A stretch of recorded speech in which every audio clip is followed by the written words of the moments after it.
কামারপুকুরে সকাল থেকেই ভক্তদের ঢল এবং কল্পতরু উৎসবকে সামনে রেখে সামিল গোটা বাংলা। কাশীপুর উদ্যানবাটি থেকে শুরু করে দক্ষিণেশ্বর একাধিক জায়গায় মানুষের ঢল।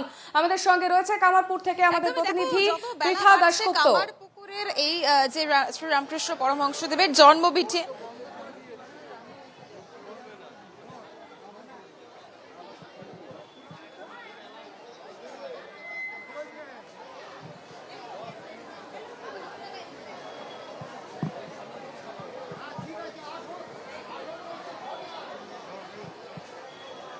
দেখো সকাল থেকেই একদিকে কাশীপুর উদ্যানবাটি বা দক্ষিণেশ্বর হোক, কিন্তু কামারপুকুর অর্থাৎ কামারপুকুরের যে শ্রীরামকৃষ্ণ পরমহংসদেবের যে জন্মভিটে, যেখানে 17 বছর তিনি ছিলেন, সেখানে সকাল থেকে ভিড় চোখে পড়ার মতো। আর যত বেলা বাড়ছে, আজকে 1 জানুয়ারি অর্থাৎ একদম বছরের শুরুর দিনে এখানে ভিড় বাড়ছে। কিন্তু কেন ভিড় বাড়ছে তুমি জানো, সকলেই এটা মানেন যে আজকে কল্পতরু উৎসব, এবং এই কল্পতরু উৎসব প্রত্যেকটা জায়গায় যেরকম কাশীপুর উদ্যানবাটি বা দক্ষিণেশ্বরে সাড়ম্বরে পালিত হচ্ছে, এখানেও তারও কিন্তু ব্যতিক্রম নয়। কিন্তু কল্পতরু কি যদি আমরা বলি, সেখানে পুরাণে কল্পতরু হলো একটি বৃক্ষ, যার কাছে যা চাওয়া হয় সেটাই পাওয়া যায়, এমনটাই মানুষের বিশ্বাস। এবং মানুষের আরো বিশ্বাস যে কল্পতরু দিবসে ঠাকুর শ্রী রামকৃষ্ণর কাছে যা চাওয়া হয় তিনি নাকি সেটাই দেন। এবং সাল 1886 1 জানুয়ারি কাশীপুর উদ্যানবাটিতে কল্পতরু তিনি হয়ে থাকলেও, এখানে যেহেতু তার জন্ম ভিটে, এখানেও কিন্তু প্রচুর মানুষের ভিড় হয়। সরাসরি যে গাছটার ছবি তোমাকে দেখাচ্ছি, এটা সকলে মনে করেন দুটো গাছ, কিন্তু এটা আসলে একটা গাছ। এবং এই গাছের যে নিচে যে জায়গা রয়েছে, সেখানে যারা তুমি একটু সরাসরি দেখতে পাচ্ছ যে প্রত্যেকে এটা ছুঁয়ে প্রণাম করছেন। এখানে কথিত রয়েছে যে এটা ছুঁয়ে প্রণাম করলে ঠাকুরকে ছুঁয়ে প্রণাম করা হয়, এবং আজকের দিনে অর্থাৎ কল্পতরু উৎসব, আজকের দিনে যা চাওয়া হয় ঠাকুর সেটা দেন। তুমি দেখতে পাচ্ছ সরাসরি একদম যখন বেরিয়ে যাচ্ছেন প্রত্যেকে প্রণাম করে গর্ভগৃহ থেকে, তখন এই গাছটি ছুঁয়ে যাচ্ছেন, এবং তাদের বিশ্বাস যে বছরের শুরুর দিনে কল্পতরুর দিনে যা চাওয়া হয় তাই পাওয়া যায়। একটু আপনাদের সাথে কথা বলি, কোথা থেকে এসছেন? আমাদের এখানেই বাড়ি। তার মানে কামারপুকুরে মাঝে মাঝে আসা হয়? নিশ্চয়ই নিশ্চয়ই, প্রায় দিনই আসা হয়। প্রায় দিনই আসা হয়। আজকের দিনটা তো একটু অন্যরকম, কল্পতরু উৎসব, এখানে অনেকে এসছেন, পুজো দিচ্ছেন। আপনারা কি পুজো দিচ্ছেন? না, আমাদের পুজো দিয়েছি বীরের জন্য। হ্যাঁ, আমরা এখানেই দীক্ষিত। এখানে দীক্ষিত। তার মানে আজকে নিশ্চয়ই একটা বিশেষ ভোগের ব্যবস্থা রয়েছে, ভোগও খাওয়া হবে। ভোগ সবসময় আমরা বীরের জন্য খাই না আজকে, অন্যদিন খাই, কিন্তু আজকে যেহেতু বাইরের ভক্তরা আসে ওই জন্য ওনারা খান, আজকে আমরা বাড়িতেই খাই। আজকে বোঝা গেল স্থানীয় বাসিন্দা তিনি আসেন, ফলত আজকে তিনি ভোগ খাবেন না, কারণ তিনি মাঝে মাঝে খান।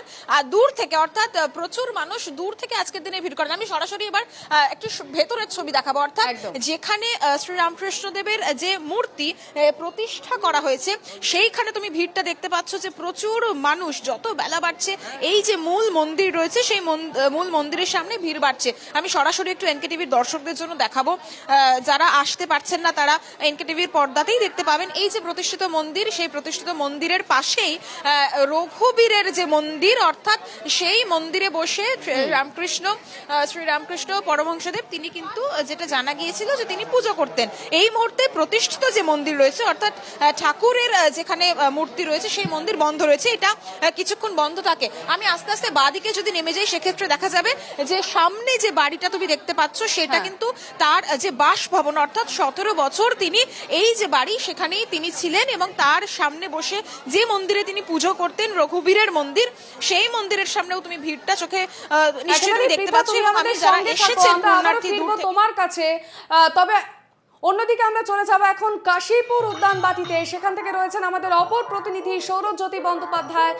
সৌরজ্যোতি, আবারও একবার কাশীপুর উদ্যানবাটির ছবি, এবং এখন ঘড়ির কাঁটা 11টা বাজে, এবং কি ছবি সেখানে?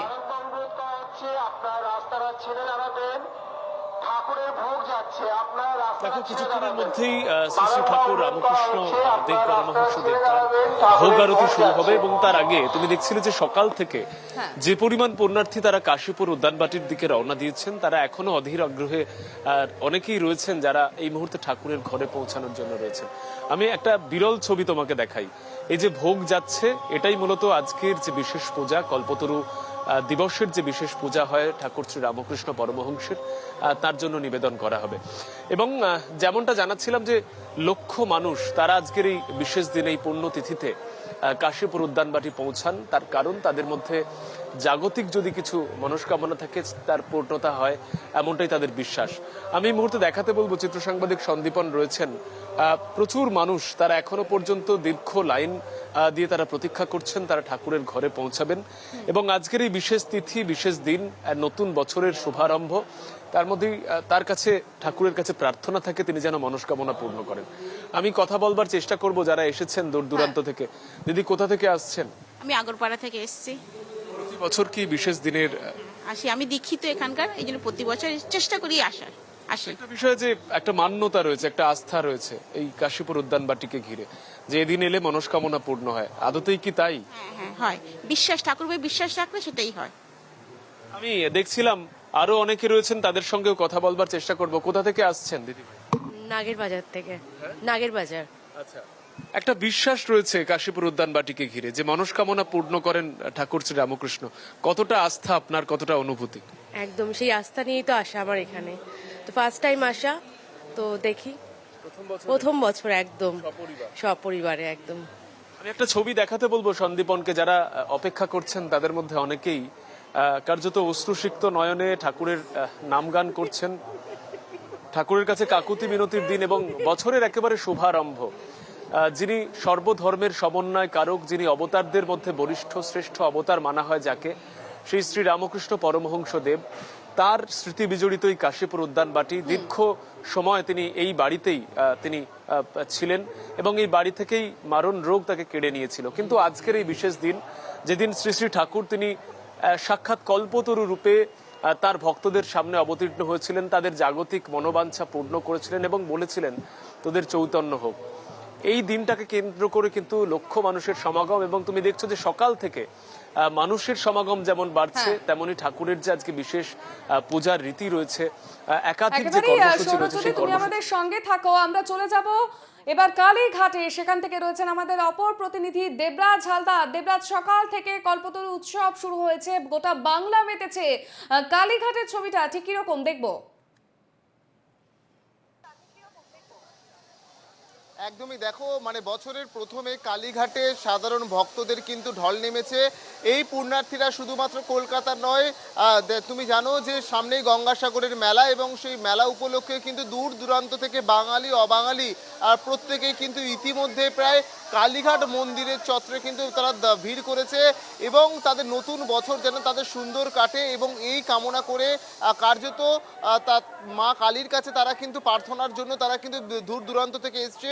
ডালা সাজিয়েছে, বিভিন্ন রকমের পুজোর উপকরণ দিয়ে ডালা সাজিয়েছে, তাদের বিভিন্ন সিঁদুর, আলতা, কাপড় এবং সন্দেশ নিয়ে তারা কিন্তু গেটের বাইরে অপেক্ষা করছে। আমার চিত্র সাংবাদিককে একবার দেখাতে বলবো কত দূরে সেই লাইনটা গিয়ে পৌঁছেছে। বিভিন্ন জায়গা থেকে তোমাকে সেই চিত্র দেখাচ্ছি যে বিভিন্ন জায়গা থেকে সাধারণ ভক্তরা কিন্তু আসছে, এবং আমার চিত্র সাংবাদিককে একবার লাইন দেখাতে বলবো যে কতটা লাইন গিয়েছে, এবং সাধারণ মানুষ কিন্তু সেই ধৈর্য নিয়ে এখনো পর্যন্ত অপেক্ষা করছে যে তারা পুজো দেবে এবং তারা তাদের মনের ইচ্ছা আর কথা এবং তাদের সে সারা বছরটা যেন ভালো কাটে, সেই একটা তীব্র কামনা করে তারা কিন্তু নতুন বছরটা শুরু করতে চাইছে, এবং এই ভিড় কিন্তু সেই প্রমাণই রাখছে। এবং তোমাকে আরও একটা বিষয় জানাবো যে আজকের যেহেতু 1 জানুয়ারি, একদিকে কল্পতরু উৎসব, অন্যদিকে কিন্তু নতুন বছর, এবং নতুন বছর কল্পতরু উৎসব কোথায় সাধারণ মানুষ তাদের ব্যস্ততম জীবন এবং সেই জীবনের মাঝে যেন তারা যে সময়টুকু পেয়েছে সেটা যেন সুন্দরভাবে ঠাকুরকে পুজোর মাধ্যমে নতুন বছরটা শুরু করতে পারে, সেই কারণেই কিন্তু বিভিন্ন রাজ্যের বিভিন্ন জায়গায়, কখনো দক্ষিণেশ্বর কিংবা কালীঘাট, বিভিন্ন জায়গায় কিন্তু সাধারণ ভক্তদের কিন্তু ঢল নেমেছে। অর্পিতা, একেবারেই। দেবরাজ, তুমি আমাদের সঙ্গে থাকো। আমরা আরো একবার চলে যাব কামারপুকুরে, সেখানে রয়েছেন আমাদের প্রতিনিধি পৃথা। পৃথা, তুমি যেই ছবিটা দেখাচ্ছিলে মানুষের ঢল, সেই ছবিটা আরো একবার দেখবো।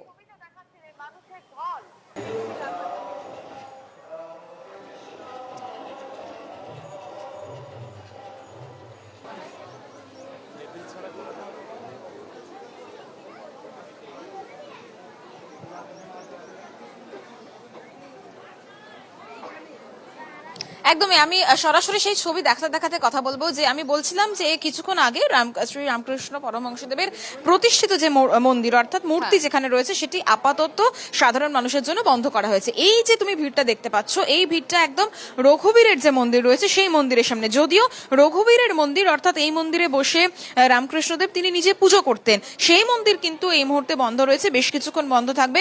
অন্যান্য দিন যেটা হয় যে নিয়ম অনুযায়ী সব জায়গা বা সব মন্দিরই কিন্তু একটা সময়ের পর বন্ধ হয়ে যায়, কিন্তু আজকে যেহেতু কল্পতরু উৎসব তাই ভক্তরা আসছেন, তারা তাদের যে মনস্কামনা সেটা এখানে প্রার্থনা করছেন, কিন্তু পুজো আপাতত তারা আর দিতে পারবেন না। এবং যে বাড়ি, আমি ঠিক রঘুবীরের মন্দিরের পাশে যে বাড়ি তুমি দেখতে পাচ্ছ সেখানেই 17 বছর ছিলেন শ্রী রামকৃষ্ণ পরমহংসদেব। এবং সারাদিন ধরে আমি যেমনটা বলছিলাম যে কীর্তন হচ্ছে এবং সেখানে ভক্তরা বসে কীর্তন শুনছেন।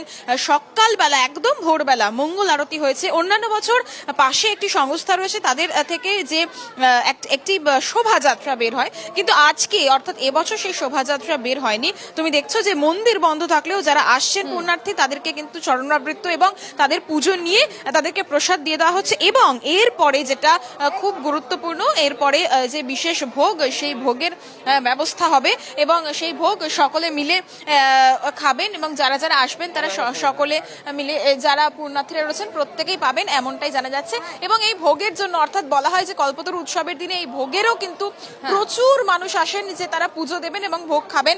আমি একটু সরাসরি যারা এসছেন আমি অবশ্যই আবারও তাদের সাথে একটু কথা বলার চেষ্টা করব। কোথা থেকে এসছেন? আমরা এখানে এখানেই, তার মানে তো কামারপুকুরে মাঝে মাঝে আসা হয়। হ্যাঁ, আর কল্পতরু উৎসবের দিন তো আসা হয় প্রতি বছর প্রভাত ফেরি লাইন দিই। প্রভাত ফেরি। হ্যাঁ, প্রভাত ফেরি সকালে লাইন দিয়ে ওখানে টিফিন ফিফিন খাওয়া হয়, দিয়ে আবার এখানে দর্শন করে আবার কল্পতরু ওখানে খাওয়া দাওয়া হয় দুপুরে।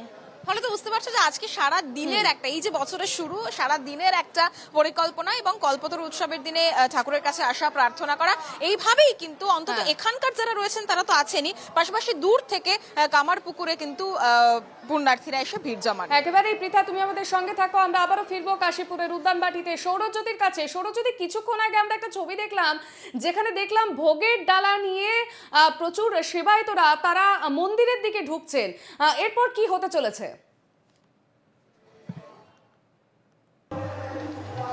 একেবারে এই মুহূর্তে ঠাকুরের যে বিশেষ ভোগ আজকের দিনের, ঠাকুর যে বিশেষ ভোগ পান সেই ভোগ কিন্তু তার সেবায়েতরা নিয়ে পৌঁছেছেন তার ঘরে, যেই ঘরে তিনি থাকতেন। আমি একেবারে দোতলার ছবিটা দেখাচ্ছি, সন্দীপন দেখাচ্ছে সেই ছবিটা। তুমি দেখছো যে এই ঘরকে কেন্দ্র করে কিন্তু সকাল থেকে উৎসাহ। প্রত্যেক ভক্ত তারা কিন্তু চাইছেন যে এই ঘরে তারা পৌঁছান, তার কারণ এই সেই ঘর যেখানে গৃহী ভক্ত, ঠাকুরের সন্ন্যাসী ভক্তদের সঙ্গে সময় কাটাতেন শ্রী শ্রী রামকৃষ্ণ পরমহংসদেব। দীর্ঘ সময় কিন্তু তিনি এই ঘরে বেশ কয়েক মাস তিনি কাটিয়েছেন এবং তারপরে তুমি জানো যে অগস্ট মাসে তার মৃত্যু হয়, তার প্রয়াণ হয়। কিন্তু তার আগে পর্যন্ত তিনি এই ঘরেই কাটিয়েছেন, যেহেতু তার হাওয়া বদলের প্রয়োজন ছিল। দক্ষিণেশ্বর রামকৃষ্ণের যে বাড়ি দক্ষিণেশ্বরের একেবারে মন্দিরের ভিতরে, সেখান থেকে তিনি এসেছিলেন। এই মুহূর্তে ঠাকুরের কাছে ভোগ পৌঁছেছে এবং ভোগ আরতি হবে কিছুক্ষণ। এই মুহূর্তে মূল যে গর্ভগৃহ সেটি ভক্তদের জন্য বন্ধ থাকবে। একাধিক যেহেতু কর্মসূচি সকাল থেকেই থাকে, বিভিন্ন সময় হোম হয়, আরতি হয়, ঠাকুরের বিশেষ উপাচারে পুজো হয়, সেই কারণে কিন্তু এই মুহূর্তে কিছুক্ষণের জন্য গর্ভগৃহ বন্ধ। তবে সাধারণ মানুষ যারা সকাল থেকে প্রতীক্ষা করে রয়েছেন আজকের এই বিশেষ দিনে, যারা কাশীপুর উদ্যানবাটিতে পরিভ্রমণ করেন, তাদের আস্থা রয়েছে, তাদের বিশ্বাস রয়েছে যে আজকের দিনে তারা যদি ঠাকুরের সান্নিধ্যে আসেন, এই কাশীপুর উদ্যানবাটিতে তারা এসে পৌঁছান, তাদের সমস্ত জাগতিক মনস্কামনা পূর্ণ হবে। তাদের বছরের একেবারে প্রথম দিনে তারা ঠাকুরের আশীর্বাদ নিয়ে বছরের শুভারম্ভ, নতুন সংকল্প শুরু করবে। আমি এই মুহূর্তে দেখাচ্ছি যে ঠাকুরের যারা সেই ছবি কিছুক্ষণ আগেই দেখলাম, ভোগ নিয়ে যাওয়া হয়েছে ঠাকুরের ঘরে এবং তুমি যেমনটাই বললে যে কিছুক্ষণ গর্ভগৃহ দরজা বন্ধ রাখা হবে। এবং আমরা চলে যাব অন্যদিকে কালীঘাটে দেবরাজের কাছে। দেবরাজ, প্রচুর মানুষের লাইন দেখতে পাচ্ছি আমরা সেখানে। তারা কি প্রতি বছরই সেখানে আসেন এবং নতুন বছর কি প্রত্যাশা রয়েছে, কি প্ল্যানিং রয়েছে, তারা কি করতে চলেছে? দেবরাজ, শুনবো একবার।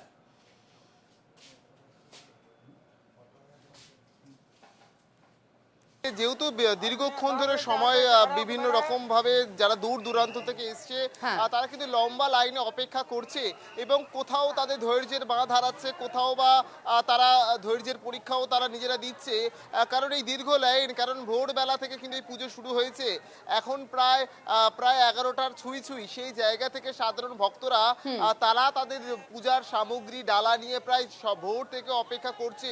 যেহেতু এই লাইনটা কিন্তু অনেকটা দূর, মানে দূর দূরান্ত থেকে যত দূর আমার ক্যামেরা লেন্স যাবে, আমি একটু আমার চিত্র সাংবাদিককে দেখানোর জন্য বলবো যে এই লাইন কিন্তু কখনো যাচ্ছে এবং কখনো বা আবার কিন্তু থমকে যাচ্ছে। তবে এই লাইনের শেষ কিন্তু আমার কিন্তু এই ক্যামেরাতে খোঁজা অসম্ভব ব্যাপার, কারণ ভোরবেলা থেকে এই লাইন কিন্তু শুরু হয়েছে এবং তুমি জানো গঙ্গাসাগরের মেলা এবং সেই মেলাকে সামনে রেখে কিন্তু কোথাও বা আমি একটু কথা বলবো, যারা বিভিন্ন অনেকক্ষণ ধরে তারা লাইন দিয়ে অপেক্ষা করছে এবং কেউ কেউ কিন্তু যেহেতু গঙ্গাসাগরের মেলা এবং সামনে যেহেতু নতুন বছর, সেই জায়গা থেকে তারা তাদের মনের ইচ্ছা পূর্ণ করার জন্য এবং নতুন একেবারেই বছরটা আমরা দেখছিলাম ঠাকুরের কাছে দেবরাজ আমাদের সঙ্গে ছিলেন, আমাদের 3 জায়গা থেকে 3 প্রতিনিধি। কামারপুর থেকে ছিলেন আমাদের প্রতিনিধি পৃথা দাশগুপ্ত, অন্যদিকে কাশীপুর উদ্যানবাটি থেকে ছিলেন আমাদের প্রতিনিধি সৌরজ্যোতি বন্দ্যোপাধ্যায়, অপরদিকে কালীঘাট থেকে ছিলেন দেবরাজ হালদার। তোমাদের সকলকেই ধন্যবাদ।